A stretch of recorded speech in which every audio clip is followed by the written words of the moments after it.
ध्यान साधना के इस अगले चरण में अब मैं परम आदरणीय श्री देशराज जी को विनम्र प्रार्थना करती हूँ कि वे क्रिया योग के बारे में, क्रिया योग क्या है, उसका ध्येय क्या है, उसके बारे में हमारा मार्गदर्शन करें। आदरणीय श्री देशराज जी। ओम सहना भवतु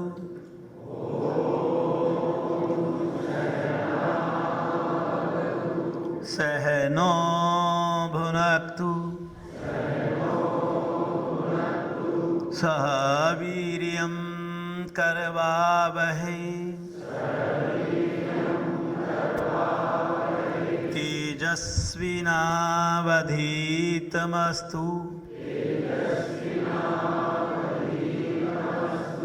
मा विद्विषावहै। ओम शांति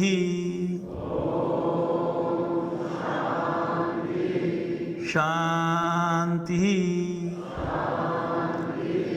शांति।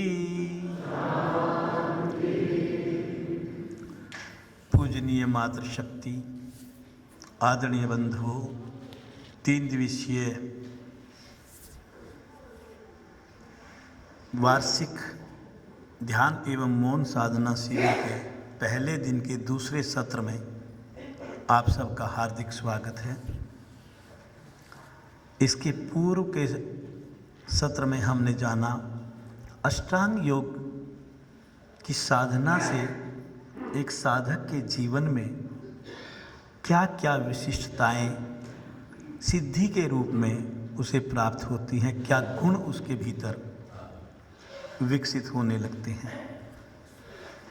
अब हम क्रिया योग के बारे में जानेंगे। महर्षि पतंजलि ने 3 योग दिए: समाधि योग, क्रिया योग और अष्टांग योग। इस जीवन का लक्ष्य क्या है? इस जीवन का लक्ष्य है ईश्वर की प्राप्ति, ईश्वरीय अनुभूति करना।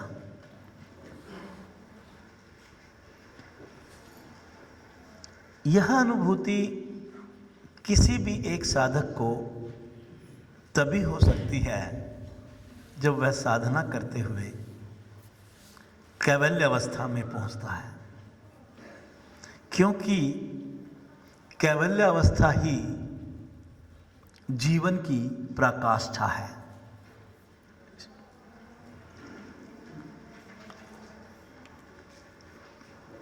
इस अवस्था को पाने के लिए सामान्य व्यक्ति को किन समस्याओं का, किन कठिनाइयों का सामना करना पड़ता है? वे कठिनाइयां हैं पंच क्लेश। क्या है? पंच क्लेश। और क्रिया योग पंच क्लेश निवृत्ति का सर्वश्रेष्ठ मार्ग है। हम ये बात तो कहते हैं कि भी ये क्लेश नहीं खत्म होते, क्लेश घेरे रखते हैं। ये हैं क्या ये क्लेश? आज ये जानेंगे हम क्रिया योग के माध्यम से, और साथ में यह भी जानने का प्रयास करेंगे कि इनकी निवृत्ति कैसे हो।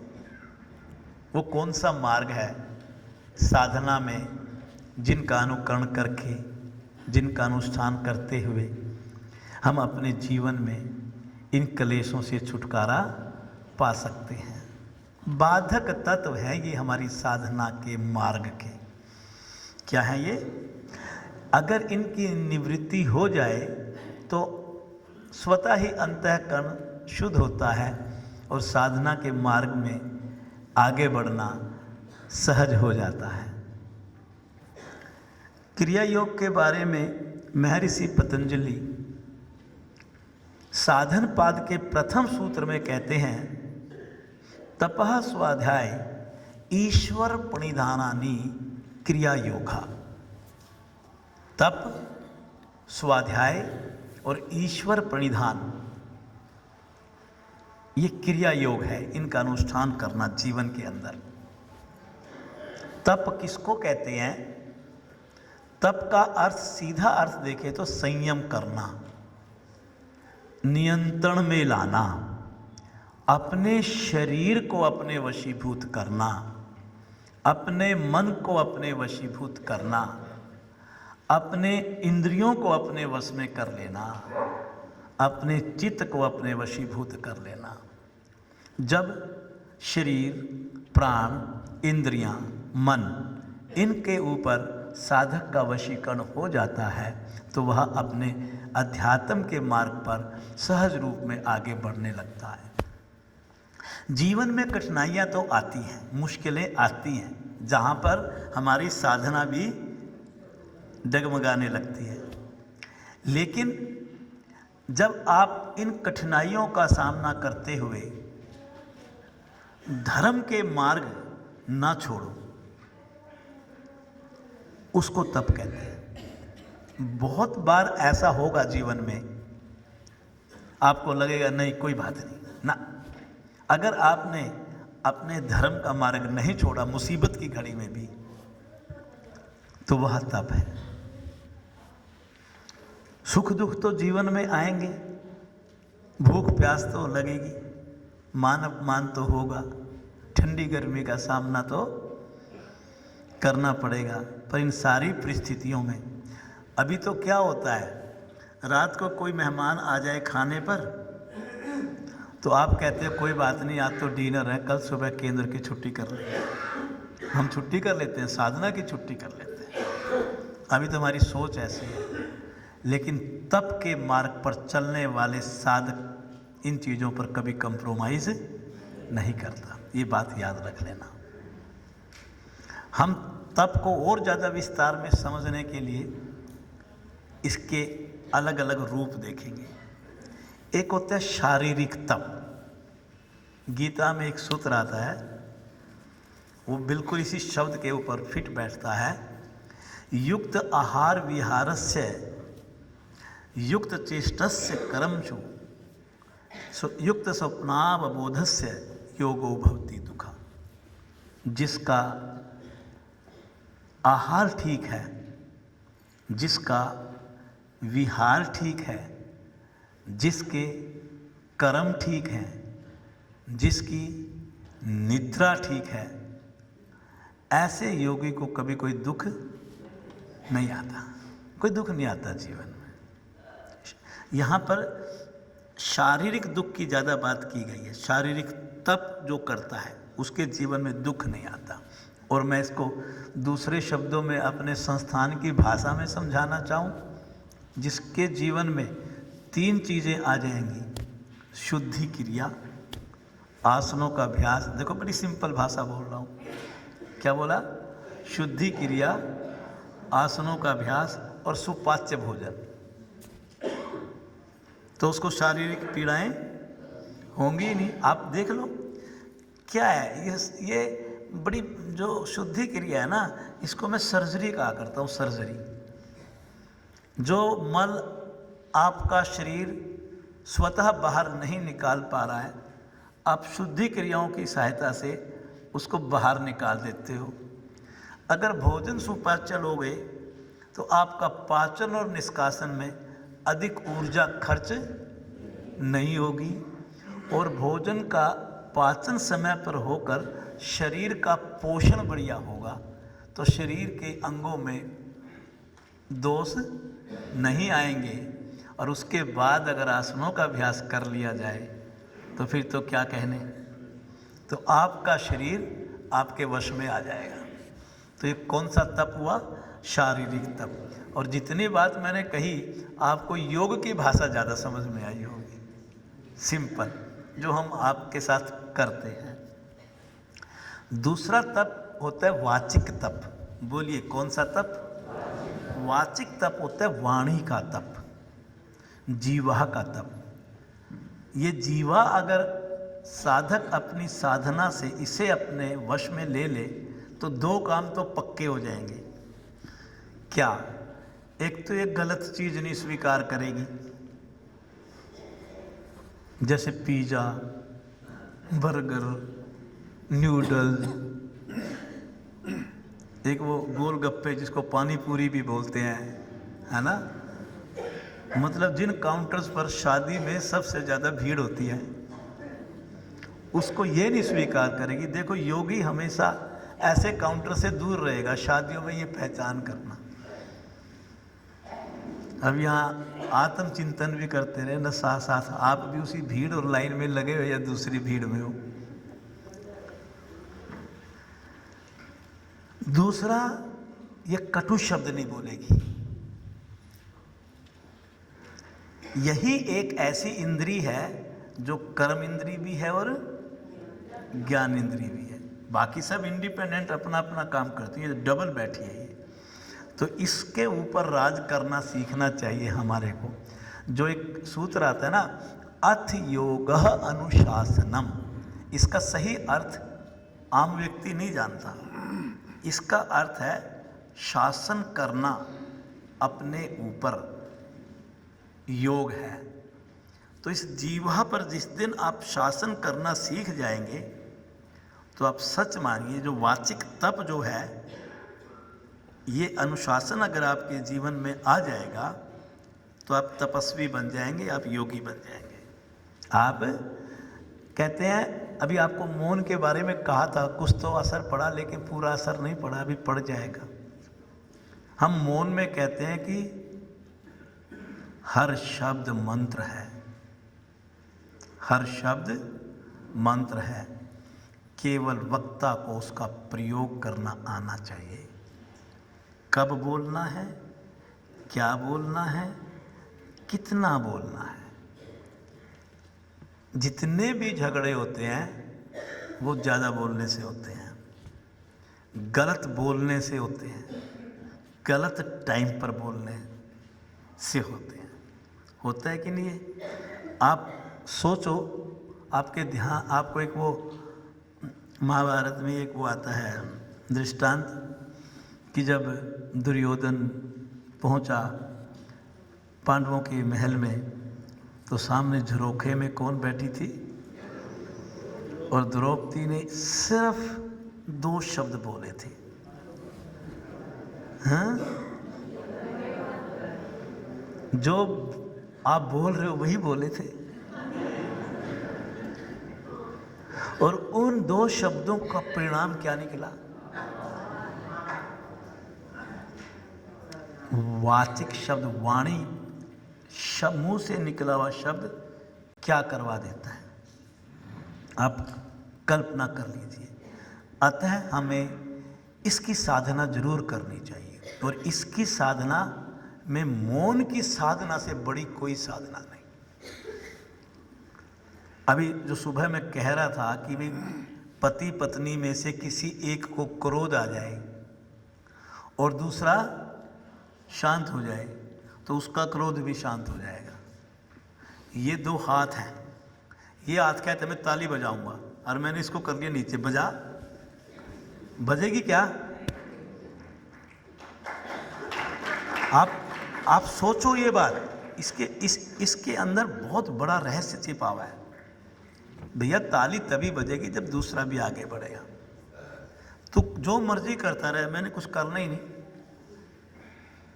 ये बात समझ में आई आपको? बस ये वाणी का कमाल है, ये वाणी का कमाल है। वाचिक तप के बाद एक होता है मानसिक तप, मन का तप।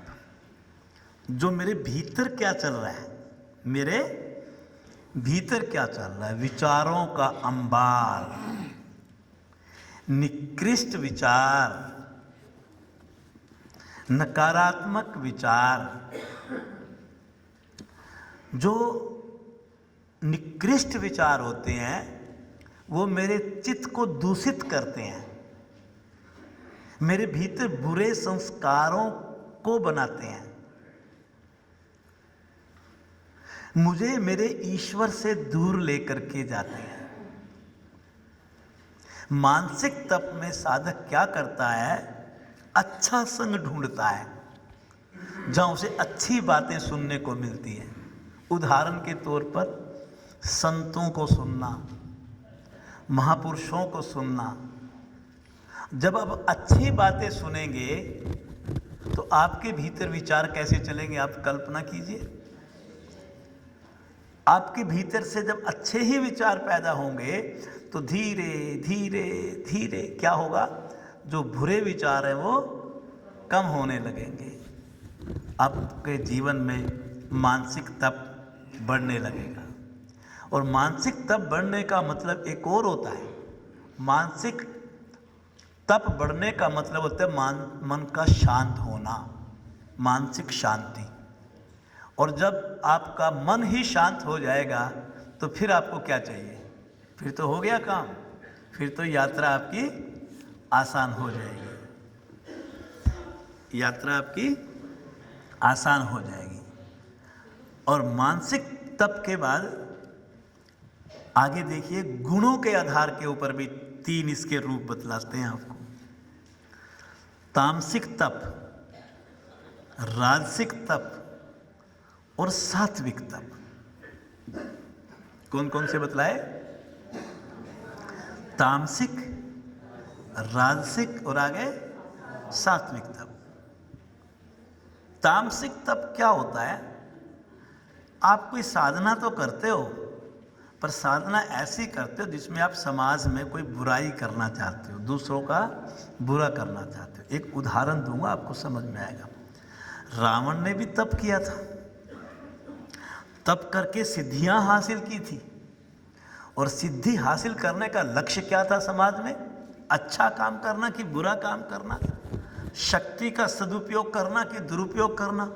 शक्ति तो किसी के पास भी हो सकती है। प्रश्न यह उठता है कि आपने उस शक्ति का प्रयोग कैसे किया, कहाँ किया, क्यों किया, है कि नहीं? तो वो तप कौन सा? जब आपके पास किसी तप से आपको कोई सिद्धि प्राप्त होती है और आपका उस सिद्धि के पीछे जो लक्ष्य है वो दूसरों को हानि पहुंचाना हो, तो बोल दीजिए वो कौन सा तप कहलाएगा?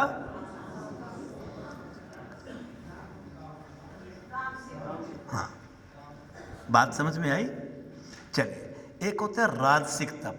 राजसिक तप तो करने वालों की संख्या गिन ही नहीं सकते आप समाज में, सारे राजसिक तप करते हैं। हम और आप, पूरा समाज राजसिक तप पर लगा हुआ है। जब हम सांसारिक सुखों को संचित करने के लिए अपनी पूरी ऊर्जा, पूरी जीवन की जितनी भी आपकी शक्ति है, आप केवल उसी पे खर्च कर देते हो, उसे राजसिक तप कहलाता है। आप देखिए, एक व्यापारी या व्यवसायी अगर उसको बुखार हो जाए ना 103 डिग्री, तो और उसका चांदनी चौक में शोरूम हो बड़ा तगड़ा, जिसमें सुबह से शाम तक दुनिया लाइन लगा के माल खरीदती हो, आपको क्या लगता है वो व्यवसायी 103 डिग्री बुखार में घर पर लेटना चाहेगा या चांदनी चौक में जाके अपने शोरूम में नोट गिनना चाहेगा? सच सच बताओ। अगर उसकी मैरिज एनिवर्सरी होगी तो वो घर पे रहेगा या शोरूम पे रहेगा? आप देखना, समाज में बच्चों के पास अपने बच्चों का जन्मदिन मनाने का टाइम नहीं होता। कितना भी महत्वपूर्ण कार्य हो घर में, सात्विक भी, तो भी वो अपने शोरूम से छुट्टी नहीं कर सकते। इसका मतलब क्या है? तब तो वो भी कर रहा है सुबह से शाम तक। क्यों? ना गर्मी देखता, ना सर्दी देखता, ना बुखार देखता, ना त्योहार देखता। कहाँ जाता है सुबह उठते ही? जब आप एक मार्ग पर अडिग हो जाते हो, उसको तपी तो कहते हैं, है कि नहीं? तो वो तप करता है, हर रोज जाके अपने शोरूम पर बैठता है। इसलिए बैठता है कि वो इतना बड़ा धनी हो जाए कि जीवन के हर सुख को संचित कर ले, अपने परिवार को सारे सुख उपलब्ध करा दे, है कि नहीं? ये बोलो, कौन सा सुख हुआ फिर ये? राजसिक सुख। कौन सा सुख? हम कौन सा सुख चाहते हैं? सात्विक सुख। सात्विक सुख के बिना अध्यात्म जीवन में नहीं आ सकता। सात्विक सुख क्या होता है? जो मेरे परिवार का और मेरे समाज का और मेरे राष्ट्र का, सब का भला करने वाला हो। उसमें मैं भी आ गया, खुद भी आ गया मैं। सात्विक तप वो होता है जो जब सबका भला करता है, अच्छाई ही अच्छाई होती है उसमें। इसका एक उदाहरण दूंगा, आपको कैसा लगेगा आप बताएंगे। मेरे केंद्र प्रमुख के द्वारा योग केंद्र नियमित रूप से चलाना।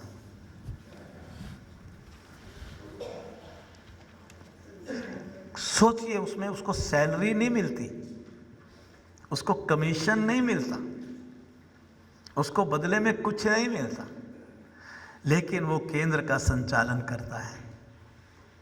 और जब वो केंद्र का संचालन करता है, एरिया के हर रोज 50-60 लोगों को साधना करवाता है, तो इससे बड़ा समाज का कल्याण और इससे बढ़िया काम क्या हो सकता है। तब तो उसका भी है, कभी उसकी हल्की तबीयत हो, वो फिर भी बैग उठाता है, नहीं मेरे साधक मेरी इंतजार कर रहे होंगे। कई बार हमारे साथ हो जाता है कि कोई ऐसी परिस्थिति आ जाती है, गृहस्थ जीवन की समस्याएं आ जाती हैं, तो दो चीज़ें सामने आ जाती हैं, एक मेरे संस्थान की सेवा और एक गृहस्थ जीवन की समस्या। पर उस समय गृहस्थ जीवन की समस्या को पीछे करके जब आप समाज के काम के लिए आगे बढ़ते हो, तो आप सात्विक तप की ओर जा रहे हो। आप किधर जा रहे हो? आप सात्विक तप। और भारतीय अब आप अपने संस्थान को देखिए, संस्थान क्या कर रहा है।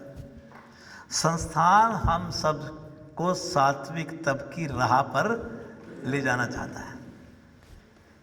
इस पूरी चर्चा का तप का निष्कर्ष ये निकला कि मेरा संस्थान हम सबको किधर लेके जाना चाहता है?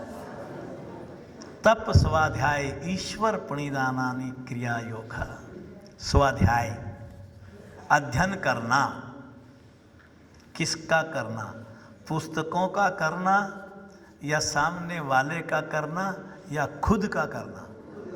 अपने स्वरूप को जानना। मैं कौन हूँ, मुझे ये जीवन क्यों मिला है, मेरा स्वरूप क्या है, अपने भीतर जाना, अपने आप से बातें करना, अपने जीवन के रहस्य को जानना। मेरे जीवन प्रभु ने इस देह को बनाकर, इसका मालिक बनाकर मुझे 100 साल के लिए इस धरती पर क्यों भेजा है। और फिर हम कहते हैं कि वो भी इसी में रहता है। कभी देखा उसको, जाना उसको? मैं अपने को जानता हूँ, उसको नहीं जानता। मैं कौन हूँ?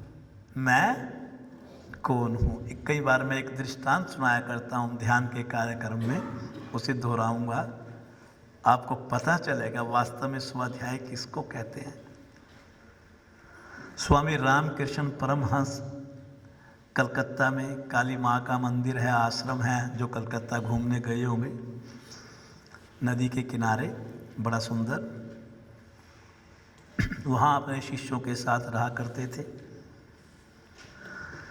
एक सेठ थे, बहुत पैसे वाले, कोई कमी नहीं थी उनके पास।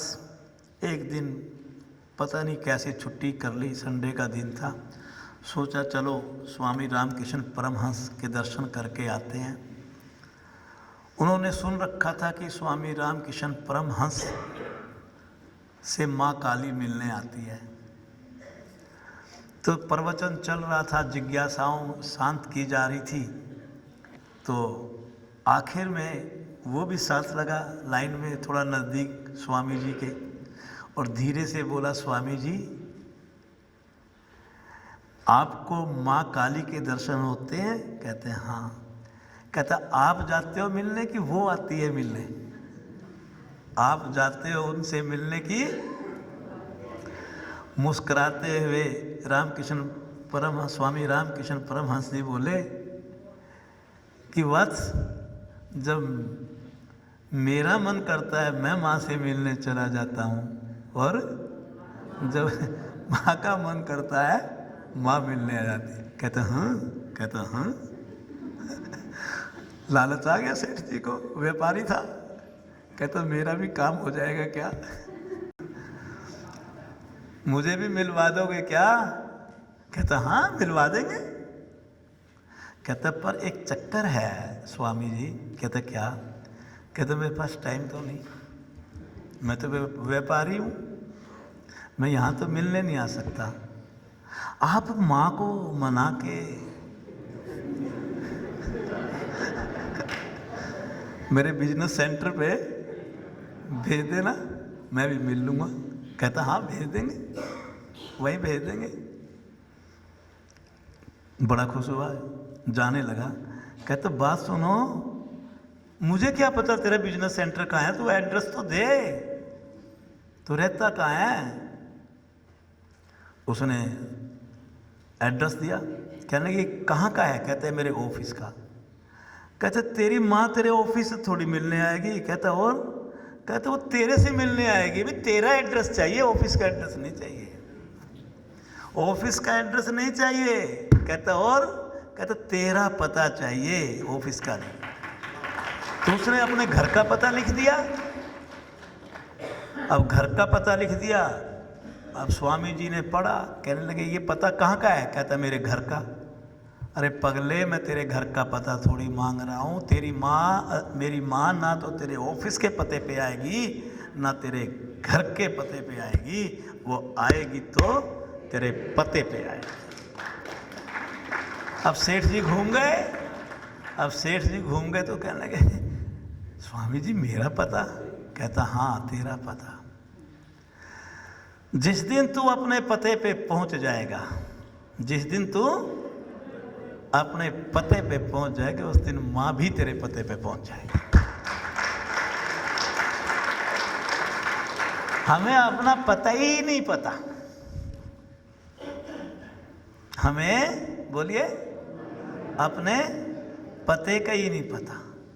स्वाध्याय वह तकनीक है, वह साधना है जिस पे चल करके साधक अपने पते पे पहुंच जाता है। और जो अपने पते पे पहुंच जाता है तो वो अपने प्रभु के सानिध्य पहुंच जाता है। स्वाध्याय ईश्वर प्रणिधान। पर वहाँ पहुँचने के लिए भावना ईश्वर प्रणिधान की हो, समर्पण की हो। जब साधक इस शरीर, इन इंद्रियों, इस मन के द्वारा किए गए कर्म और कर्मों के फलों को प्रभु को अर्पित कर देता है, उसे जो मेरा शरीर काम करता है, तो आपको भाव लाना चाहिए कुछ मन में अपने प्रभु के प्रति। ऐसी मन और इंद्रियां जब मेरी काम करती हैं, जब मैं इस शरीर के स्तर पर काम करता हूं, तो काम करने से पहले मन में भाव लाओ, क्या मैं उसका नौकर हूं। ये शरीर क्या है बोलो, नौकर। किसका? और नौकर सारे काम किसके किया करता है? अपने मालिक के। जिस दिन ये शरीर उसका नौकर बन जाएगा तो नौकरी किसकी करेगा?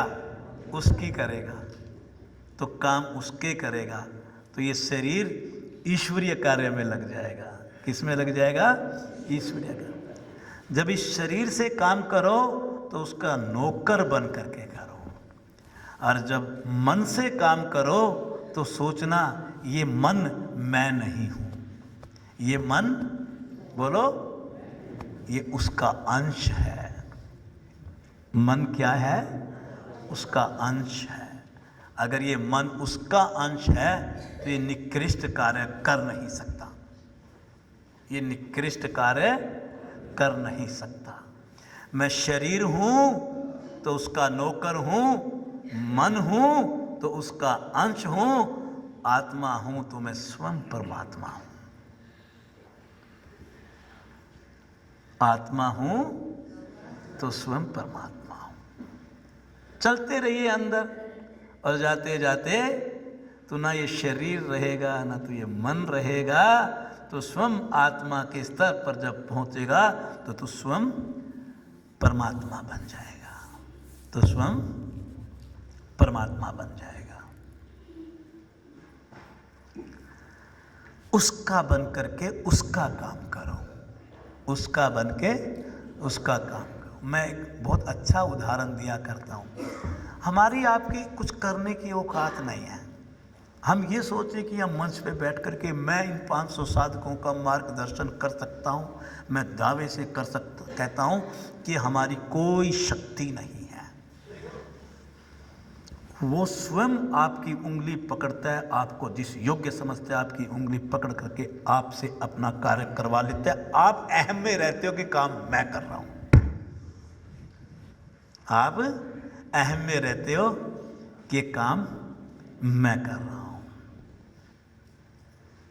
एक वो भजन आता है, ये मेरी आपकी कृपा से सब काम, किसको आता है ये? आओ सामने। वो देखो वो आ गई। आप आगे बोलोगे, इनके साथ फिर दूसरी लाइन फिर सब मिलके बोलेंगे।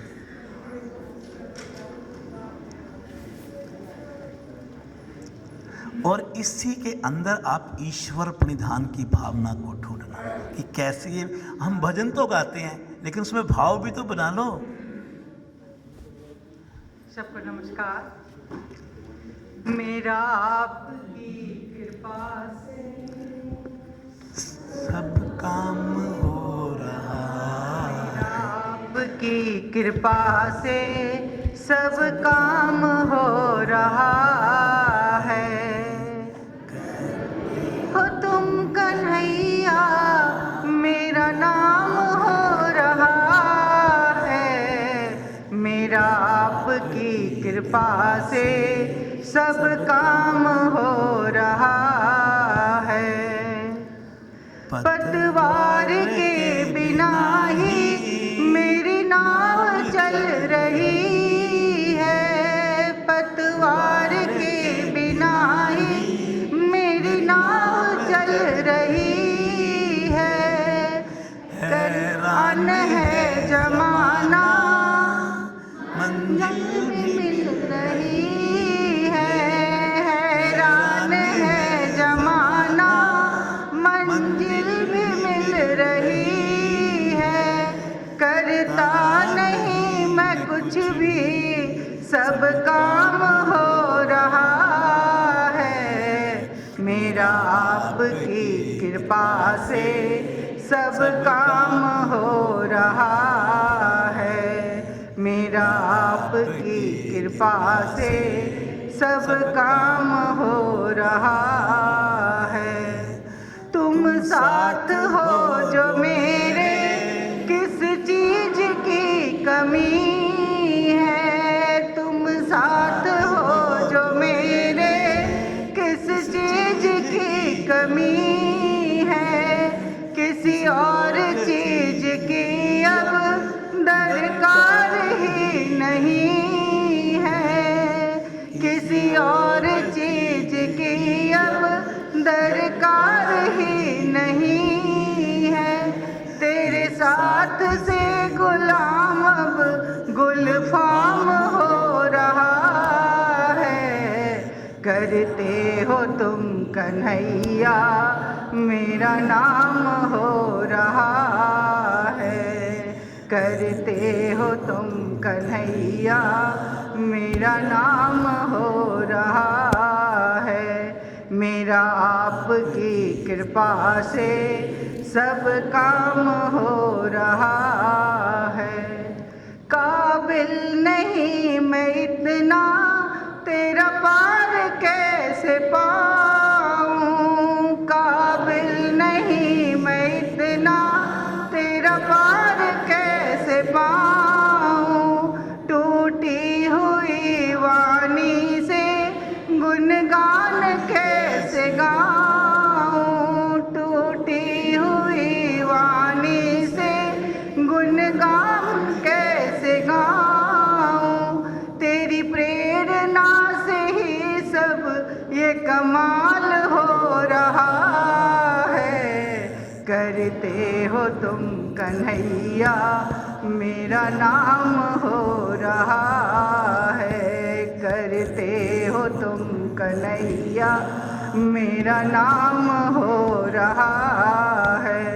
मेरा मेरा आपकी कृपा से सब काम हो रहा है। तूफान आंधियों में तूने ही मुझको थामा, तूफान आंधियों में तूने ही मुझको थामा। तुम कृष्ण बन के आए, मैं जब बना सुदामा। तुम कृष्ण बन के आए, मैं जब बना सुदामा। तेरा करम ये मुझ पर सरेआम हो रहा है। करते हो तुम कन्हैया, मेरा नाम हो रहा है। मेरा आपकी कृपा से सब काम हो रहा है। नमस्कार।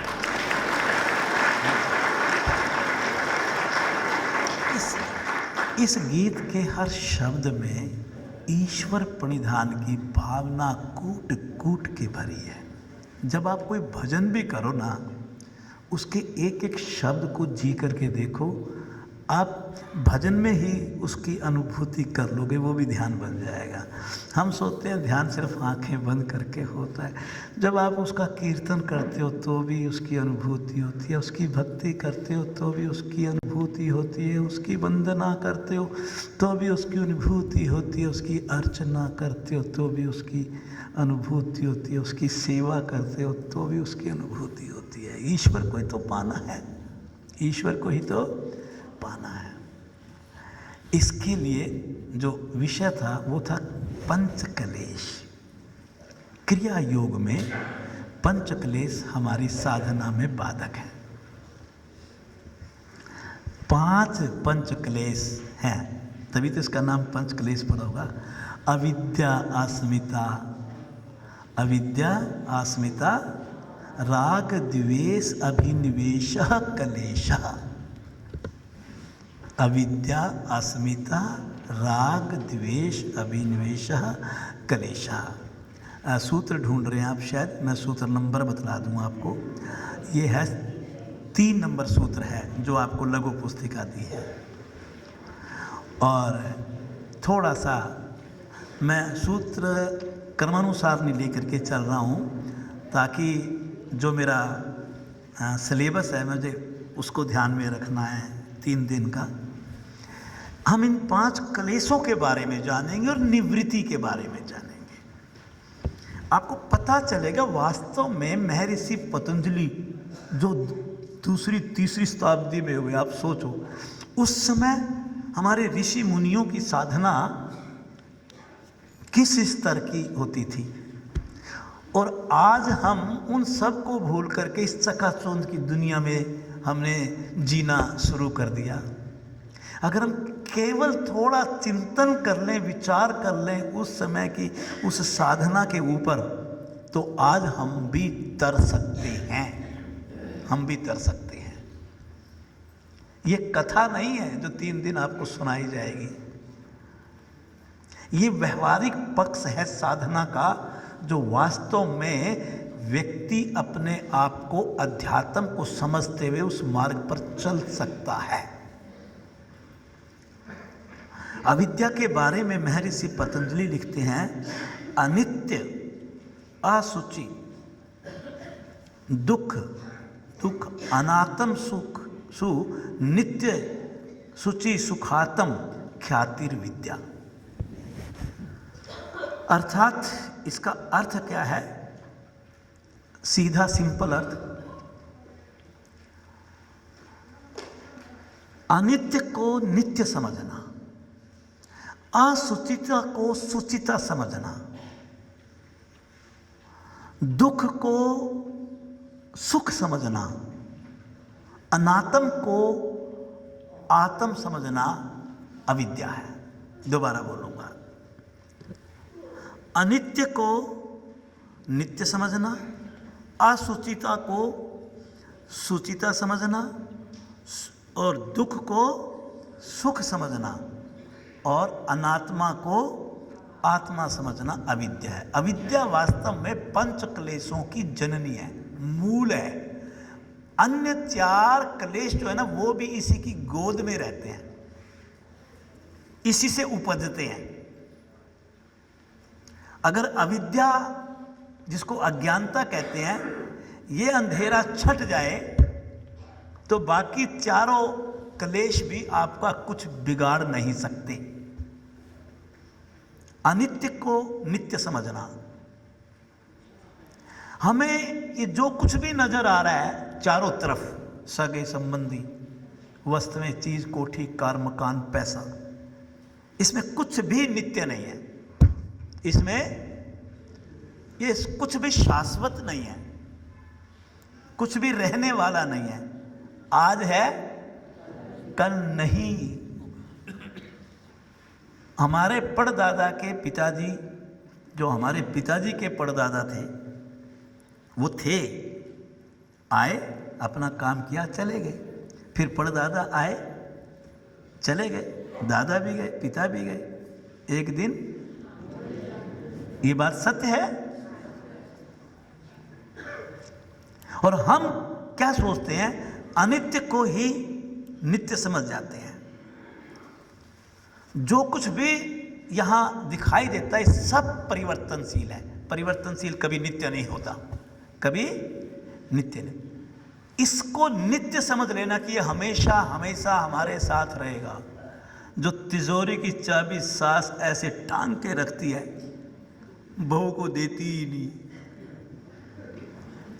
ये चाबी और तू दोनों में से बोलो, बोल दो, क्यों इतने सीरियस क्यों हो गए? एक ही तो मजाक किया मैंने। ये हमेशा रहने वाला नहीं है, उसके पास से भी चली जाएगी। अपवित्र को पवित्र समझना।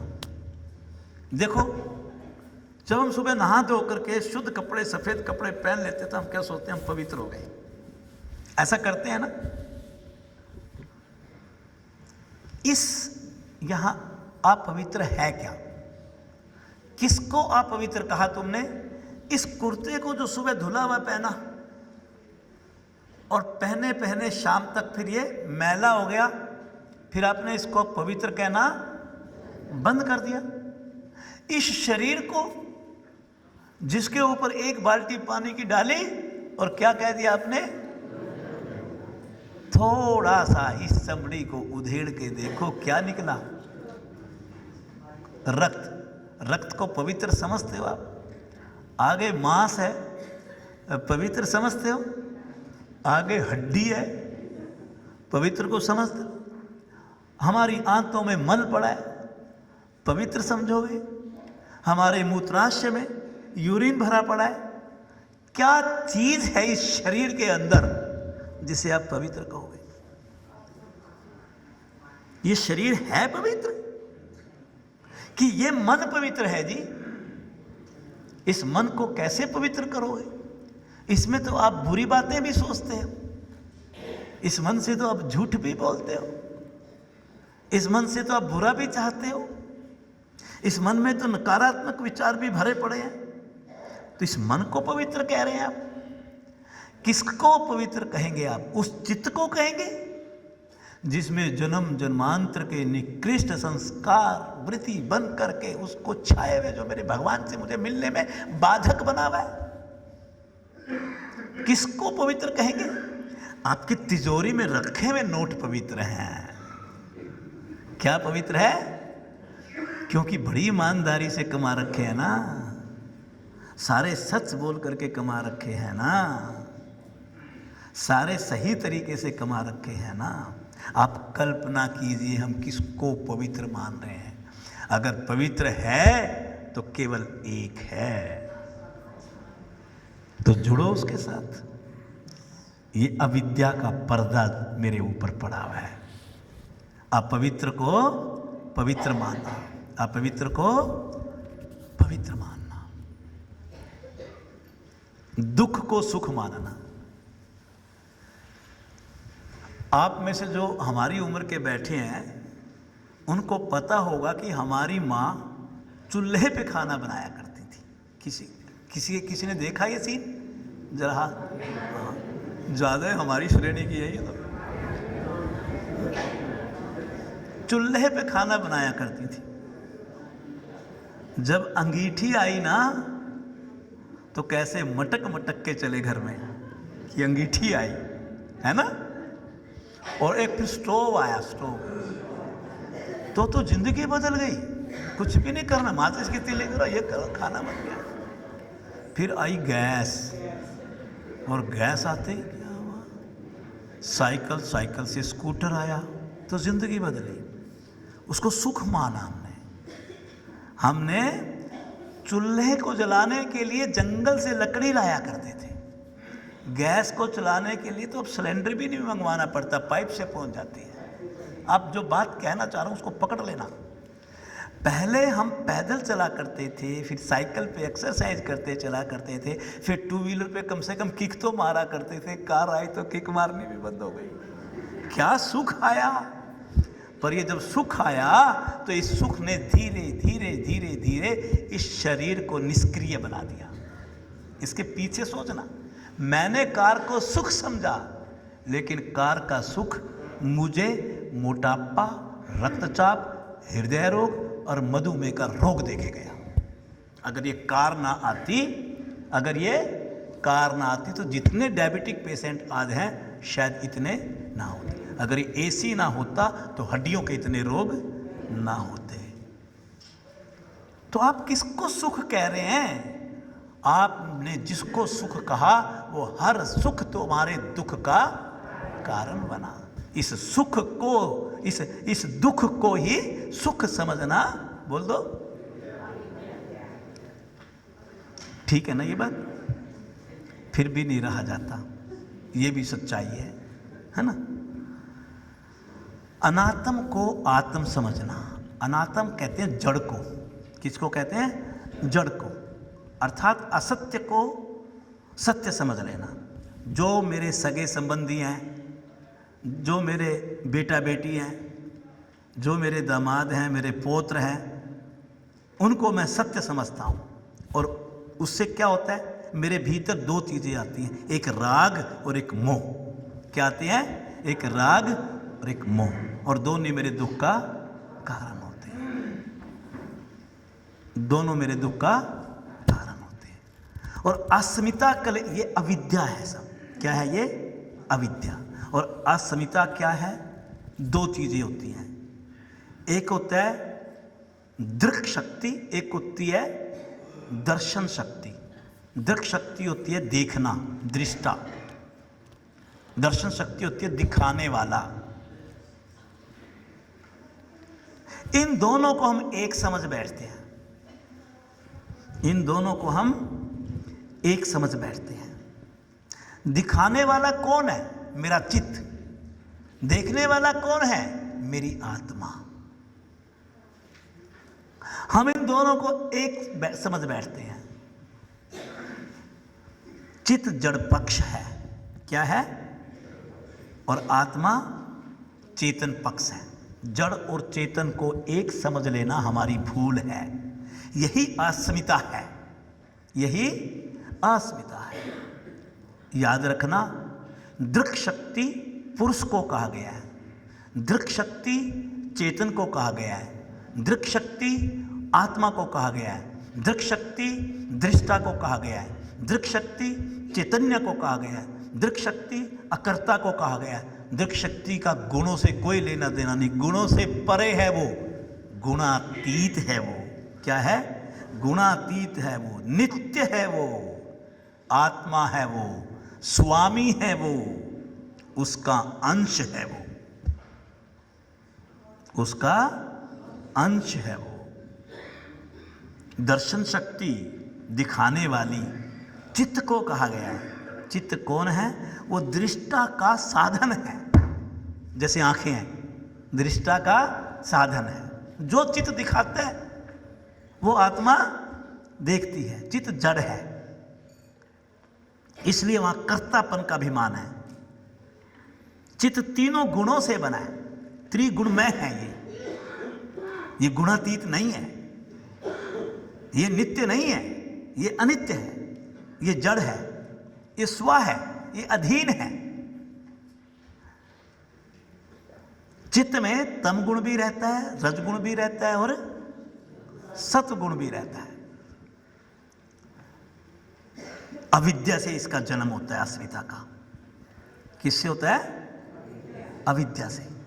क्योंकि मैं जड़ को चेतन समझने लगता हूं अविद्या के कारण, क्योंकि मुझे ज्ञान नहीं है। अविद्या से अस्मिता का जन्म होता है।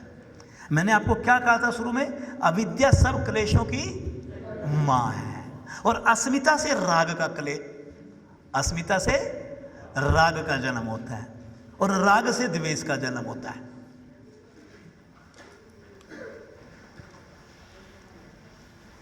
राग से सुखानुशयी रागा, एक सूत्र आता है, सूत्र 7 है इस साधन पाद में। सुखा अनुशयी रागा, सुख के पीछे भागना, सुख की इच्छा रखना। जिसको हम सुख समझते हैं उसी के पीछे भागेंगे हम। उसको बार बार पाने की, उसको पकड़ने की इच्छा, चाह रखना। सुख प्राप्ति की इच्छा तीव्र होना, इच्छा बनी रहना। इस शरीर को अच्छे अच्छे कपड़े पहना दूं, इस जीवा को अच्छे अच्छे व्यंजन करवा दूं, इन इंद्रियों को मैं जो ये चाहती हैं इनको वो इनको खुराक, उनको भोजन, इनको वो चीज़ दिला दूं जो इनकी खुराक है। इस मन को भी मैं विषय देता रहता हूं। अभी आप भोजन कर रहे हैं, इस समय आप मानसिक भोजन कर रहे हैं। जो यहाँ मन से बोला जा रहा है उन पे कंसंट्रेट कर रहे हो, तो आपका मन उनको ग्रहण कर रहा है। वो एक विषय मन का भोजन है, उससे आपको सुख मिल रहा होगा या दुख मिल रहा होगा। अब आपका मन लगता है ऐसे विषयों पर, तो आप यहाँ सुख और आनंद खोज रहे हो।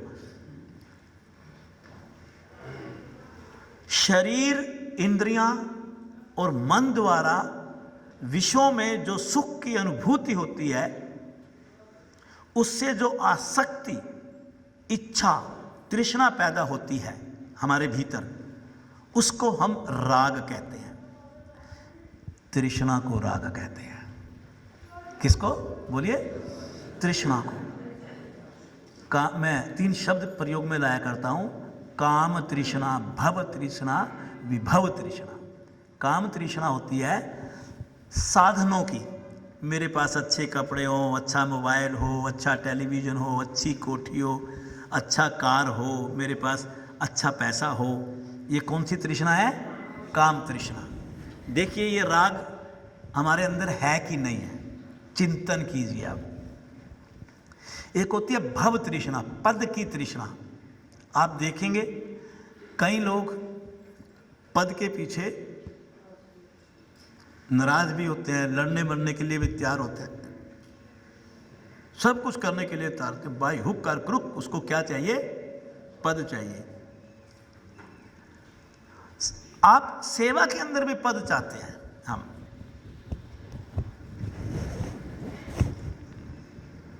तृष्णा है। और विभव तृष्णा होती है शोहरत की तृष्णा। सब मुझे पहचाने, मुझे जाने, मेरे को पूछे, मेरी प्रशंसा करें, मेरी वाह वाह करें, मेरे गीत गाएं। ये कौन सी तृष्णा है? विभव तृष्णा।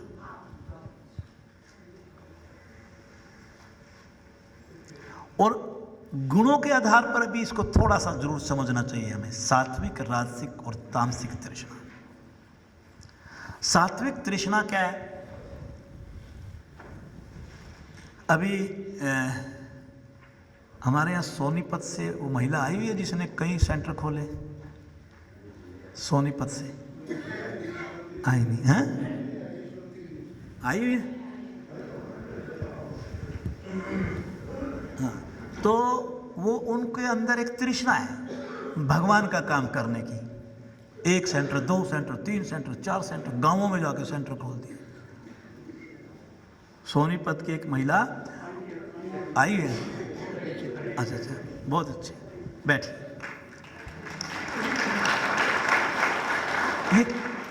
ये कौन सी तृष्णा है? ये सात्विक तृष्णा है। ये आपके संस्कारों को काटने वाले। अच्छाई भी होती है, लोभ भी होता है। कहते हैं लोभ बुरा होता है। भगवान का काम करने का लोभ बुरा कैसे होगा भाई? आप बताओ। केंद्र में संख्या बढ़ाने का लोभ कैसे बुरा हो सकता है? ज़्यादा योग मंजरी के पाठक बनाने का लोभ कैसे बुरा हो सकता है? शिविर लगाने का लोभ कैसे बुरा हो सकता है? सात्विक लोभ बुरा नहीं होता, लोभ बुरा होता है सात्विक। क्योंकि लोभ को सामान्यतः हम संसार के साथ जोड़ करके देखते हैं, सांसारिक लोभ।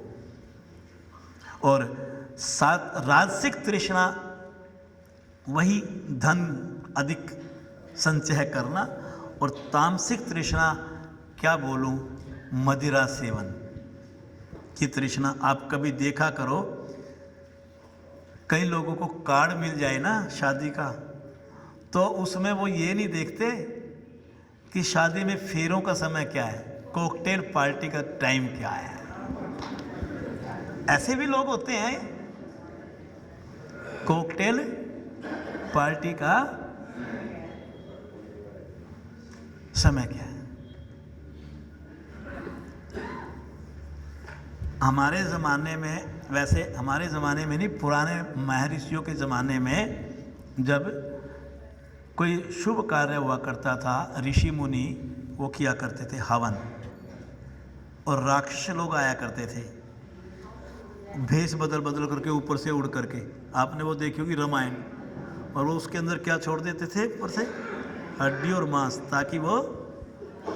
और आज के ज़माने में क्या होता है, जब लड़के और लड़की की शादी करते हैं तो वो यज्ञ तो है, वो क्या है, यज्ञ है। और मदिरा सेवन करने वाले वहाँ उस यज्ञ को भंग करते हैं। मेरी बात का नकारात्मक भाव नहीं लाना। आप कल्पना कीजिए कि समाज किधर जा रहा है, आप उसको शुभ घड़ी बोलते हो। उस दिन आपके घर में देवता वास करते हैं, स्वयं प्रभु आते हैं आपकी पुत्री और आपके दामाद को आशीर्वाद देने के लिए। और आज हम क्या कर रहे हैं, अपनी बेटी की शादी में पिता स्वयं कॉकटेल की पार्टी करता है। ये चिंतनीय विषय। हम किसी को कुछ कह थोड़ी रहे हैं कि करो ना करो, कर लो। हम तो अपना एक विचार रख रहे हैं, क्या कर रहे हैं हम, ये किधर लेकर के जाना चाहते हैं। अपने बच्चों को हम बद्दुआएं दिला रहे हैं। जिनको दुआ देने के लिए आना था, आशीर्वाद देने के लिए आना था बड़ों को, हम उनको क्या करा रहे हैं। आप कल्पना कीजिए।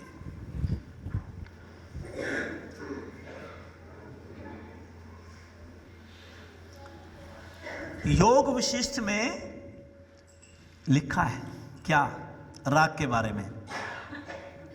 राग बहुत दुख देने वाला है। इन शब्दों पे ध्यान देना मैं जो बोलूंगा। योग विशिष्ट में लिखा है, विशिष्ट जी कहते हैं कि राग सांप की तरह डसता है व्यक्ति को। सुन लेना अच्छे से। सांप की तरह डसता है, तलवार की तरह काटता है, भाले की तरह बेधता है और रस्सी की तरह लपेटता है, अग्नि की तरह जलाता है और रात्रि की तरह उसे अंधकार में ले जाता है। राग बुद्धि का हरण करता है। तृष्णा मनुष्य को झरझर कर देती है। राग और तृष्णा एक ही बात मैंने बतलाई। तृष्णा व्यक्ति को क्या कर देती है, जर्जर बना देती है। संसार का कोई दुख नहीं जो राग से पैदा ना होता। संसार का, बोलिए,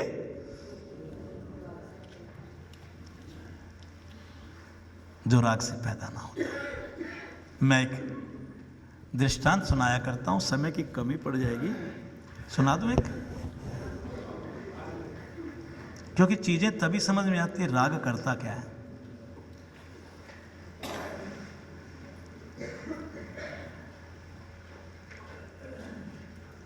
दो चोर चोरी करने चले। उन्होंने क्या देखा, एक पेड़ के नीचे सोने की ईंट पड़ी हुई। किसी सेठ की गिर गई, पोटली से पहले लेके चला करते थे, पेड़ के नीचे आराम करते थे। एक चोर कहे मैंने पहले देखी, दूसरा कहे मैंने पहले देखी, वो कहता है मेरी, वो कहता है मेरी, दोनों की तलवारें खिंच गई और ऐसी कृपा हुई, दोनों ने ऐसे वार किया एक साथ, उसकी तलवार उसकी छाती में और उसकी तलवार उसकी छाती में, दोनों ही बोलो खत्म। इतने में 4 डाकू आए। राग की कहानी सुना रहा हूँ। 4 डाकू आए, उन्होंने देखा सोने की ईंट और 2 व्यक्ति मरे पड़े हैं। ईंट उठा ली।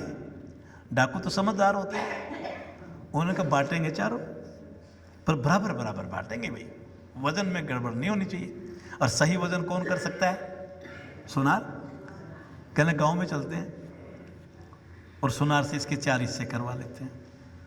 अब गांव में गए और एक सुनार का दरवाज़ा खटखटाया, और जैसे दरवाज़ा खोला देखे 4 डाकू सामने खड़े, काले कपड़े पहने हुए, और सुनार जो है ना उसके सांस ऊपर के ऊपर और बोलो नीचे के नीचे। उन्होंने कहा तो लूट गए। उन्होंने कहा आशीर्वाद देते हुए डाकुओं ने कि घबराओ मत, हम डाका डालने के लिए नहीं आए, आपसे काम करवाने आए। कहते क्या? कहते ये हमारे पास सोने की ईंट है, इसके 4 बराबर टुकड़े कर दो। दरवाज़ा खोल के अंदर बिठा लिया। फिर तो उसने देखा काम मिल गया रात को भी। सुनार के मन में लालच आ गया। राग। सुनार कहने लगे देखो जी, हिस्से तो बना दूंगा पर 4 थोड़ी 5 बनने चाहिए। कितने बनने चाहिए? मैं भी तो हिस्सेदार हूं। उन्होंने कहा हिस्से, अब वो तो डाकू थे, उन्होंने कहा हिस्से तो 4 ही बनेंगे। अब बेचारा ज़्यादा उनके आगे अकड़ तो सकता नहीं था, काम तमाम हो जाता। तो उन्होंने कहा ठीक है, पर अंदर हिस्से करता रहा, सोचता रहा, हिस्से करता सोचता रहा। उसके मन में एक योजना आई। उसने क्या किया, 4 लड्डू तैयार करे जहर के और 4 गिलास दूध के। उन्होंने कहा कि जी मैं इसका इतना ये करता हूँ, इतना आप दूध पियो और लड्डू खाओ। डाकू बोले ना, पहले क्या करो, 4 टुकड़े बना। उन्होंने 4 टुकड़े कर दिए। अब 4 टुकड़े कर दिए तो उन्होंने सोचा कि भाई अब टुकड़े तो कर दिए, इसने देख भी लिया भी हम डाकू हैं यार, हमने ये ईंट उठाई, ये सुबह सबको बताएगा, इसी का काम तमाम कर दो। क्या कर दो? उन्होंने सुनार का काम तमाम कर दिया। अब जब सुनार का काम ही तमाम हो गया, ईंट भी मिल गई, उन्होंने चलो कम से कम ये दूध तो पी लो। आगे आप समझ गए होंगे। सबने एक एक लड्डू खाया और एक एक गिलास दूध और राम नाम।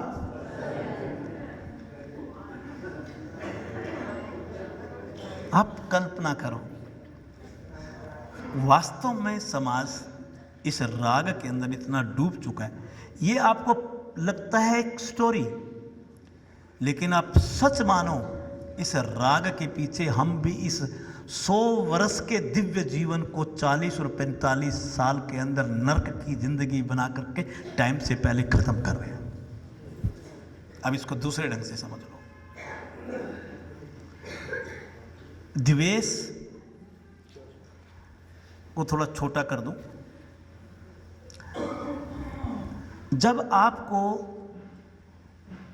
कोई चीज मिलती है अच्छी बात है, लेकिन जब छीनती है, बोलो ना, उससे दुख होता है। क्या होता है? दुख से आपके भीतर घृणा का भाव पैदा होता है। क्या होता है? वो जो घृणा का भाव है वो द्वेष है। वो द्वेष है। इन्होंने सोचा मेरे को टिकट मिलेगा, एमपी के इलेक्शन आ रहे हैं अभी, और उस एरिया से इनको नहीं मिला, मुझे मिल गया। अब इनका पद छिन गया, मिलने वाला था जो इनको पूरी उम्मीद थी। अब इनके मन में उस पद से और मेरे से क्या पैदा होगी? वो द्वेष है, जो घृणा का भाव पैदा हुआ। आजकल जरा इलेक्शन नजदीक है ना, आपको समझ में जल्दी आ जाएगा, है जी? ऐसा होता है ना, ये सच्चाई है ना। आपको मिलने वाले सांसारिक सुखों के बीच में जो बाधा पड़ती है, उस बाधा से जो आपको दुख पहुंचता है, दुख से जो घृणा का भाव आपके बीच में पैदा होता है, उसको द्वेष कहा जाता है। उसको बोलिए, द्वेष कहा जाता है। अच्छा, एक चीज समझ लेना, सुख से जब आपका सुख छीनेगा सबसे पहले क्या होगा, आपको दुख की अनुभूति, और दुख की अनुभूति आपके भीतर दुख के संस्कार बनाएगी। जब जब भी वो संस्कारों की आपके भीतर पुनरावृत्ति होगी, जो अभी एक बताया था ना स्मृति याद आएगी, तुरंत आपके भीतर एक क्रोध की अग्नि भी जागेगी। क्या होगी? क्रोध तो होता है, और वो क्रोध की अग्नि हिंसात्मक भाव पैदा कर देगी आपके अंदर, आप उस वस्तु को नष्ट करना चाहोगे। ऐसा है कि नहीं? जैसे क्रोध आएगा आपको, जब भी किसी व्यक्ति को क्रोध आता है तो उससे व्यक्ति को वो सबसे पहले क्या बनाता है? अंधा बनाता है। क्या बनाता है? अंधा, और उसकी बुद्धि का हरण कर लेता है। वो ठीक गलत धर्म अधर्म के बारे में सोचने लायक नहीं रहता, उसको नजर नहीं आता क्या ठीक है क्या गलत है, और वो बहरा भी हो जाता है। क्या भी होता है? इन कानों से नहीं, उनको कुछ सुनाई नहीं देता। अब उसको न सुनाई देगा तो उस समय क्या करेगा? वो कोई ना कोई हिंसक कार्य करके अपना भी नुकसान करेगा, आगे बोल दो, सामने वाले का भी नुकसान करेगा। और अभिनिवेश क्लेश होता है भय। किसका भय? छीनने का भय, जाने का भय, असुरक्षा का भय। चाहे कोई पढ़ा लिखा हो, चाहे कोई मूर्ख हो, चाहे कोई ताकतवर हो, चाहे गरीब हो, चाहे अमीर हो, सब के बीच में सब भयभीत हैं, सब डरे हुए हैं, सब डरे हुए हैं। हम डरते हैं कि जो है हमारे पास कहीं छीन तो नहीं जाए। और तो और आपको जो ये जीवन मिला हुआ है, अच्छा एक बात बताओ ईमानदारी से, आपको पता है कि हम एक दिन सब मरेंगे? किस किस को पता है ये? अच्छा सबको पता है, सबको पता है हम मरेंगे। अच्छा फिर भी हम मरने से डरते हैं ना, सच्चाई है ना? तो जब पता है फिर डरना क्या था भाई? फिर भी डरते हैं मुझसे, है कि नहीं? हैं? जो मेरे पास नहीं है तेरे पास है, वो मेरे पास आ जाए। बोलो मैं चाहता हूं कि नहीं? हाँ कि ना? जो सच्चाई है, जो मेरे पास है वो मेरे पास ही रहे। चाहता हूं कि नहीं? अच्छा जो मेरे पास है और जो तेरे पास है, सारा मेरे पास आने के बाद भी फिर मैं ये भी चाहता हूं इसमें और वृद्धि हो जाए। ये सब कुछ होने के बाद भी मैं असुरक्षित हूं। मैं ये कौन सा अभिनिवेश क्लेश, कौन सा क्लेश है? आइए इसका थोड़ा सा शॉर्ट के अंदर, क्योंकि समय भागा जा रहा है, थोड़ा सा इसका समाधान जरूर ढूंढ लें। समस्या तो देख ली, यथार्थ ज्ञान, सच्चा ज्ञान, जो हम 3 दिन ये वार्ता करेंगे ना, ये वास्तव में हमारे आध्यात्मिक पक्ष को विकसित करने वाली होगी। अगर हमारे ऊपर पड़ा हुआ अज्ञानता का पर्दा हट जाए, अविद्या नष्ट हो जाए, हमें नित्य का पता चल जाए, सत्य का पता चल जाए, चेतन का पता चल जाए, पवित्र का पता चल जाए, मेरे ईश्वर का पता चल जाए, ईश्वरीय ज्ञान मुझे हो जाए, तो इन क्लेशों को शांत करना समझ में आ जाएगा। मुझे समझ में आ जाएगा जड़ क्या है और चेतन क्या है, तो मैं ईश्वर में विश्वास करूंगा और मेरे को ये संसारिक सुख सब नकली सुख नजर आने लगेंगे।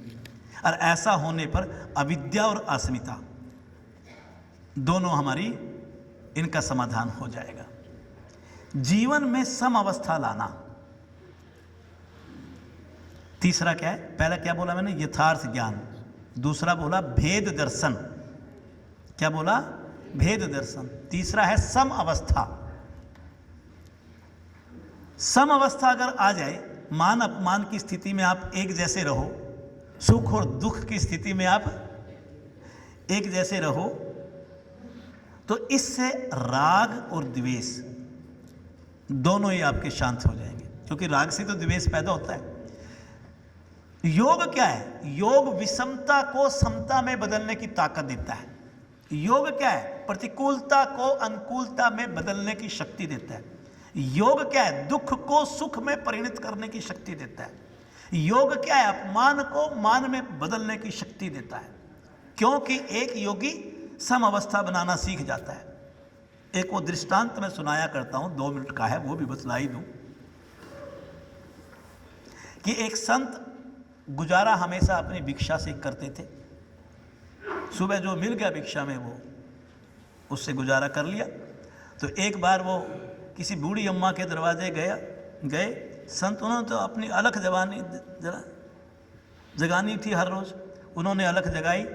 वो गुस्से में थी बूढ़ी अम्मा, एक बार नहीं सुना, 2 बार नहीं सुना, वो फिर भी जगाते रहे, बाहर खड़े। पोछा लगा रही थी, उठाया पोछा, कुछ नहीं देखा, उठा के संत की तरफ गुस्से में फेंक दिया और उसके मुंह पे लगा जाके संत के। क्या लगा? कहाँ लगा? मुंह पे लगा। संत ने सहर्ष उसको आशीर्वाद दिया और पोछे को लेकर के घर चला गया। उसके पास बाती नहीं थी, दिया भी था और तेल भी था। दिया भी था और तेल भी था। अब जब गुस्सा उतर गया बूढ़ी अम्मा को, तो उसने सोचा कि तूने गलत कर दिया, एक संत को पोछा मारा, तू माफ़ी मांग गया। वो माफ़ी मांगने गई तो उसने देखा कि संत तो प्रसन्नचित्त अपनी साधना में मगन है। जब माफ़ी मांगने लगी तो संत कहते माँ आप किस बात की माफ़ी मांग रहे हो? आपने तो मुझे अलख में एक जो कपड़ा दिया वो तो दिव्य वस्त्र था। कहता है क्यों, कैसे? कहता है मेरे पास तेल और दिया अलख में मिला हुआ था, बाती नहीं मिली थी मुझे। मैंने उसको वस्त्र को सुखा करके उसकी छोटी छोटी बातियां बनाई। अगर तू मेरे को वो ना देती तो आज मैं इस अंधेरी झोपड़ी में बैठा होता। जो ये दिया जल रहा है ना, वो तेरी बाती का जल रहा है।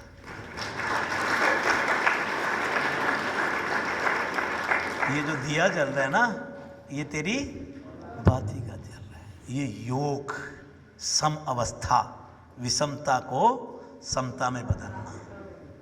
नफरत खत्म हो जाती है कैसे? ममता का त्याग। आप ममत्व को त्याग दो। जब ममत्व को त्याग दोगे तो आपको छीनने का भय रहेगा ही नहीं। आपको छीनने का भय रहेगा नहीं। जो आपके पास है आपका है ही नहीं। आप क्या लाए थे जब आए इस धरती पर? या बता दो आप में से कौन है जो तिजोरी की चाबी साथ लेकर के जाता है? अगर कोई सोने की चीज पहनी भी होती है ना, लेके नहीं जाते तब तक, जब तक उसको सच्चाई है ना। तो किस पे कूद रहे हो आप? किसके पीछे चिपके हुए हो आप? इस ममत्व को त्याग कर दोगे तो ये आपको छूटने का डर भी आपका खत्म हो जाएगा। और जिस दिन ये डर खत्म हो गया तो धारणा, ध्यान और समाधि में जाना सहज हो जाएगा। अतः पंच क्लेश जो बाधक तत्व हैं, अगर इनको हम यथार्थ ज्ञान के माध्यम से, हम भेद दर्शन के माध्यम से जीवन में सम अवस्था ला करके और ममता का त्याग करके फिर हम धारणा, ध्यान और समाधि की ओर बढ़ना चाहें तो सहज रूप में बढ़ सकते हैं। ओम शांति ही शांति ही शांति।